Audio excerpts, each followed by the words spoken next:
Karena dia pikir jabatan itu adalah bagaimana. Lihat maki pejabat biar HP-nya dibawakan. Dibukakan pintu mobilnya. Semua orang hormat jalan sama dia. Rumahnya dibayarkan. Handphonenya dibayarkan. Airnya dibayarkan. Listriknya dibayarkan. Sopirnya dibayarkan. Mobilnya dibayarkan. Satu saja dia tidak lakukan. Amanah. Padahal andai saja ini para pejabat kita berpikir pemimpin adalah ladang amal, maka dia pasti berbuat baik.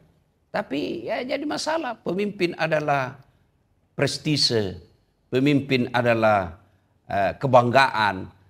Biasa saya bilang, kalau saya baca itu kitab-kitab tentang hukuman menjadi pemimpin, bahaya jadi pemimpin, saya yakin tidak ada orang mau jadi pejabat, Pak. Tidak ada orang mau pejabat. Bayangkan Umar bin Khattab, onta kepleset, menangis Pak di malam hari. Ditanya kenapa? Dia bilang, saya bayangkan bagaimana tanggung jawabku nanti di akhirat. Ketika saya jadi presiden, ternyata ada jalan orang yang onta yang jatuh. Lihat maku ini hertasning. Ya maku ini hertasning, bukan onta yang jalan, ibu-ibu jatuh naik motor. Dan ketika diungkit itu apa? Dia bilang ini anti pemerintah. Bukan anti pemerintah, kamu pemerintah yang tidak urus kita rakyat. Jangan salahkan rakyat pemerintahmu karena kau salah milih pemimpin. Wane piro. Bayangkan kalau mau menjadi anggota DPR, harus habis uang puluhan miliar. Ada kawan saya jadi anggota DPR RI, hampir 40 miliar habis duitnya. Saya bilang saya ada uang 40 miliar, saya bikin usaha. Saya bikin masjid 10 miliar, paling cantik lah itu. 5 miliar kawin lagi.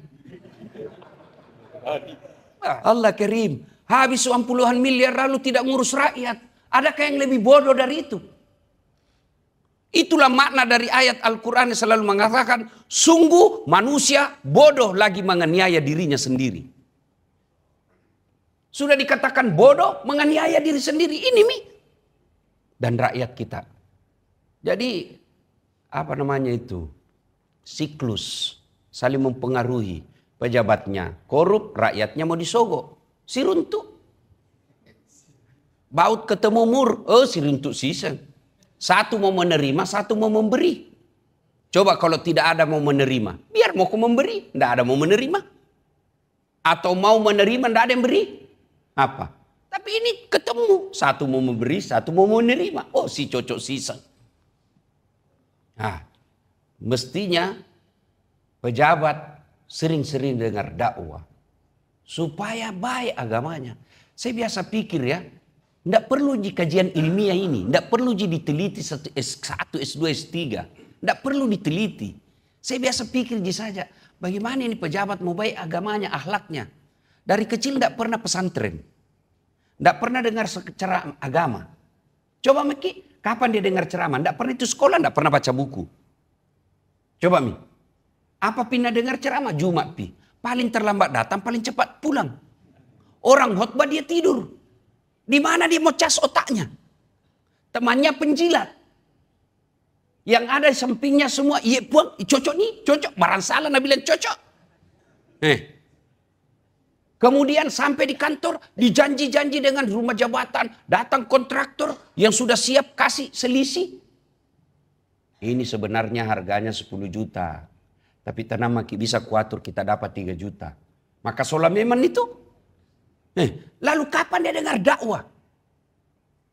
Begitu pensiun, mulai baru sadar. Andai saja. Apa andai? Nah pernah aku penjabat. Begitu pensiun, na turunin nolasa. Begitu pensiun, na peresa no KPK. Di dunia menderita. Akhirat jangan kau harap akan kau senang. Kalau dosa kau kepada Allah masih ada harapanmu taubat. Tapi kalau dosa kau satu kecamatan, jangan kau anggap remeh bos. Itu satu kecamatan, bagaimana satu provinsi. Cidak kau. Belok mopo. Bilang anak muda masih mau kau. Kalau kita dosa kepada Allah, taubatnya sangat gampang. Tapi kalau kita nipu rakyat Pak, pajak kita salah gunakan, amanah kita abaikan, itu yang disebut munafik. Dan orang munafik itu baca ini baik-baik Al-Quran. Baca ini, simak Al-Quran baik-baik. Innal munafikina fid darkil asfili minan nar. Sesungguhnya orang munafik itu keraknya neraka nanti ku tempati. Keraknya neraka, jangan main-main. Ini juga nasihat buat kalian yang masih percaya bakal mati. Kalau tidak percaya kau bakal mati, jangan kau dengar ceramah. Hiduplah kau semau-maumu.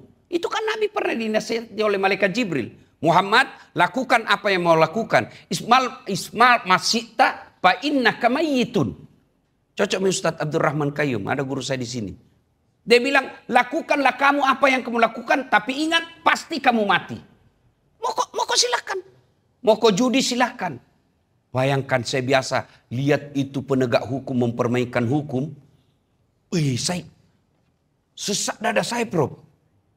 Kalau orang hukum mempermainkan hukum, coba dengar itu, simak baik-baik ini kalimat saya. Allah saja mengampuni orang-orang yang salah. Yang makna ayatnya, innallaha yuhibbut tawwabina. Allah mengampuni orang-orang yang bertobat. Orang salah saja Allah ampuni. Padahal Allah Maha Kuasa. Kekuasaannya tak terbatas. Dia bisa jadikan siang dan malam. Tapi mengampuni orang yang salah. Bagaimana aparat hukum yang menyalahkan orang yang benar. Padahal dia tidak punya kuasa. Pensiunmu saja kau tidak bisa tunda. Ajalmu saja kau tidak tahu. Lalu kau berani mempermainkan hukum. Nauzubillah min zalik. Jangan kau coba-coba. Kamu bakal menghadapi pengadilan seadil-adilnya. Dan pada saat itu tanganmu akan berbicara. Mulutmu akan berbicara. Mulutmu ditutup nih. Tanganmu, kulitmu, semua akan menjadi saksi atas apa yang Allah berikan tanggung jawab. Jadi wali kota gampang. Ada uang, pendukung, jadi. Tapi nanti akan ditanya, apa yang kau lakukan menolong agama Allah. Jadi wali kota. Puluhan orang mau jadi anggota DPR. Ratusan orang menjadi DPR. Tapi saya pilih kok hanya 500 orang di Indonesia. Apa yang kau lakukan untuk agama dan umat. Ini yang pertama. Berdialog. Hikmah dari dialog ini. Yang kedua, dengar baik-baik. Apa lagi dia bilang? Waktu ditanya, kenapa kau Salman mau jadi penggantinya? Padahal kau tidak tahu. Apa kata Salman? Saya tidak mau orang lain berpikir. Tidak ada lagi orang Islam yang mau menanggung saudaranya sesama muslim. Nah, lihat kita sekarang Pak. Perbedaan yang sangat menjolok. Dia kata lagunya Omay Rama, yang kaya makin kaya, yang miskin makin miskin. Tidak ada lagi namanya empati. Tidak ada lagi namanya simpati. Tidak ada lagi kepedulian sosial. Padahal agama kita mengajarkan hairun nas anfa'hum linnas. Sebaik-baik manusia di antara kalian yang paling banyak manfaatnya buat orang lain. Ada di sini Pak Amirullah. Kaya. Allah nanti tanya, apa kekayaan itu kau lakukan untuk orang miskin sepupumu? Ada di sini Pak Ilyas Manggabarani. Nanti akan tanya, banyak tanahmu, apa kau gunakan? Nah bilang saya wakaf untuk masjid. Ada jawabannya. Ya toh, dan jangan pikir itu orang kaya enak. Prof, banyak pertanyaannya orang kaya nanti. Banyak pertanyaannya, beda kita orang miskin. Apa mau tanyakan Ki? Dasaan, mobil, sumbangan, rumah. Patungan orang kaya kasih Kak. Itu masih baik kalau dasar. Tapi kita yang, kamu, rumah, kontrak-kontrak. Mobil, Grab. Apa enggak ada pertanyaan Pak? Gaji, kalian 3 juta 1 bulan. Itu saja enggak cukup. Kau sholat, alhamdulillah. 5 waktu, sunnah-sunnah saya lakukan. Kau puasa, Masya Allah ya. Saya puasa Senin Kamis. Bukan cuma Ramadan. Saya puasa Senin Kamis daripada saya lapar, daripada saya puasa. Masya Allah. Kau haji, mau sekali, cuma tidak ada uang. Sedekah, ya kadang-kala ada kalau ada kesian. Zakat, ya zakat fitrah aja saya bayar. Zakat harta, tidak ada hartaku. Kata malaikat, wah baik agamamu. Masuk engkau? Alhamdulillah. Masuklah dia surga dengan penuh kemuliaan. Datang orang kaya Pak.